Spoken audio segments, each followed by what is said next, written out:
You know, the great city of Boston is known for a lot of things.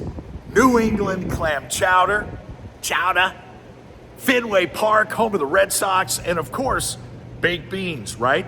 I'm Todd Newton, the tattooed traveler, and you and I, my friend, let's load up because we're going to Beantown.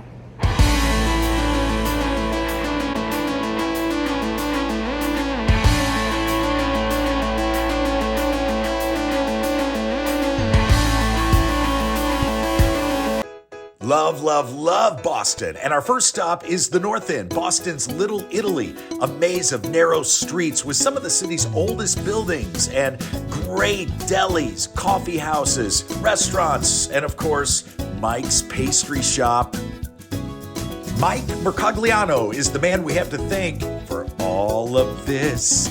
Mike's Pastry has been around since 1946. And friend, I will tell you, Bostonians and folks from all over the world come here to try that chocolate cream cannoli, or maybe the pistachio. I like the pecan caramel too. Oh, and that espresso, hazelnut, strawberry, you kidding me? No trip to Beantown is complete without that white box with the blue lettering, believe you me. Yes, yes, a million times yes.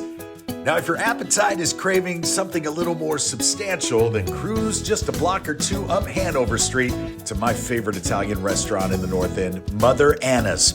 Been around since 1932, and here she is, Mother Anna, the woman responsible for this feast that we enjoyed. Oh, baked ziti with meatballs, shrimp scampi. This is what eating is all about.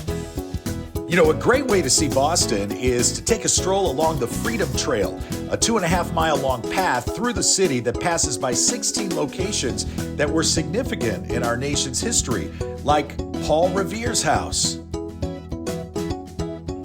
The home was built in 1680, and it was right here on the evening of April 18th, 1775, that Paul Revere slipped on his top coat and his riding boots and set out on the midnight ride to inform military leaders that the British were coming. Just a little further up the Freedom Trail, you'll come upon the Public Garden and the Boston Common. Truly beautiful. Victorian tradition here in the form of statues like this one, and more than 50 species of plant life. Really makes this a romantic setting, the site for a lot of weddings every year, and the site of my wife trying to meet this squirrel. Many of these squirrels, by the way, will come eat right out of your hand. Just across Beacon Street is a place where everybody knows your name. Cheers! Does that sign look familiar or what? And those stairs? This is the bar that inspired one of America's most beloved TV shows, Cheers. It was originally called the Bull and Finch Pub, and it opened in 1969.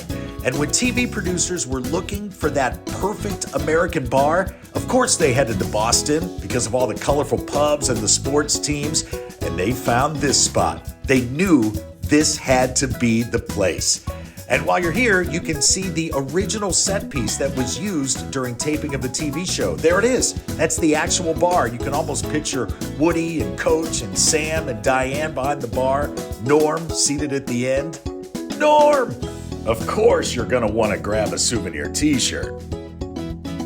Now, as you might imagine, all this walking made us tired and thirsty. So we headed to Quincy Market downtown, a meeting place and marketplace for locals and visitors since 1826. We were in search of the perfect pint. And lo and behold, we found it.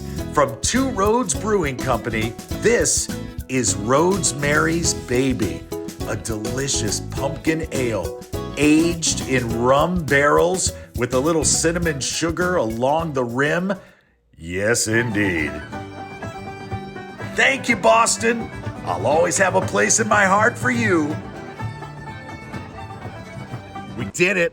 Well, we did everything except the clam chowder. Next time. And we want to catch a Red Sox game. There's always a next time. Great cities like Boston will always be here waiting for great tourists like you. I'm Todd Newton, the Tattooed Traveler. Make sure you like this video and hey, subscribe to the channel, become a part of the family, and support us on Patreon. Really cool content over there. We'll see you next time. Until then, travel safely down Newton Street. Yeah!